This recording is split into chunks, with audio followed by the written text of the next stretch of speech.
বন্ধুরা, আপনারা কি কখনো সেক্সুয়াল হেডেক বা কয়টাল হেডেক বা যৌন উত্তেজনার কারণে মাথার যন্ত্রণার কথা শুনেছেন?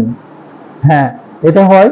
জেনে রাখুন, সাধারণত পুরুষরাই এইরূপ যন্ত্রণায় বেশি ভোগেন। গড়ে 40 থেকে 50 বছরের বয়সের পুরুষরাই এই রোগের শিকার হন। এই যন্ত্রণা 3 ঘন্টা ধরে চলতে পারে। সেক্সুয়াল হেডেক বছরের কোনো নির্দিষ্ট সময়ে বেশ কয়েক দিন ধরে হয়। এই যন্ত্রণা সাধারণত দুভাগে ভাগ করা যায়।